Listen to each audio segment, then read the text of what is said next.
अजय, राहुल, सीमा और पूजा जैसे ही रंगों और आनंदमय अराजकता के बहुरूपदर्शक में कदम रखते हैं, गांव का मेला जीवन से भरपूर हो जाता है।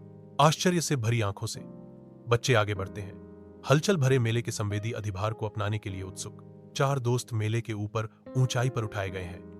उनकी खुशी भरी चीखें एक जीवंत घूमते हुए मेले की पृष्ठभूमि में गूंज रही हैं।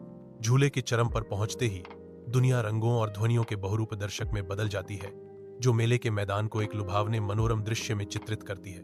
मेले की जीवंत अराजकता के बीच दोस्त गोलगप्पों और चाट के मसालेदार आनंद में मग्न हैं। उनकी हंसी हवा में गूंज रही है। एक पल की शुद्ध खुशी में अजय ने एक नया खरीदा हुआ खिलौना पकड़ा। उसकी आंखें बच्चों जैसी आश्चर्य से चमक रही थीं। सीमा नाजुकता से रंगीन चूड़ियां चुनती है। उनकी चमक उसकी आंखों में झलकती है क्योंकि वह उत्सवों के सपने देखती है।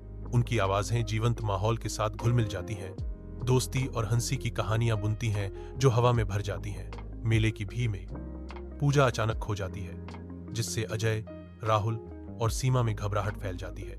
अजय, राहुल और सीमा में खोई हुई पूजा को ढूंढने की बेचैनी और चिंता बढ़ जाती है, जो उन्हें भीड़ में और भी ज्यादा परेशान कर देती है। With each passing moment, the hope of finding Pooja dwindles, deepening the sense of despair and fear in Ajay, Rahul and Seema. Rahul की समझदारी से मेले के अनाउंसमेंट मंच पर पूजा के खोने की सूचना प्रसारित होती है, जिससे उम्मीद की किरण फैलती है।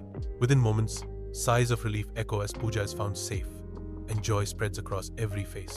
शांत गांव की सड़क के नीचे थके हुए फिर भी प्रफुल्लित दोस्त घर की ओर यात्रा करते हैं, क्योंकि डूबता सूरज उनके रास्ते पर लंबी छायाएं चित्रित करता है।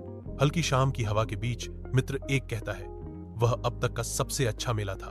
मैंने रिंग टॉस में पुरस्कार जीता। दोस्त दो खुशी से कहता है, मुझे कॉटन कैंडी बहुत पसंद आई, यह बहुत मीठी थी। हंसी मजाक के बीच मित्र तीन मजाकिया अंदाज में याद दिलाता है, याद है जब बकरी ने तुम्हारी टोपी खा ली थी।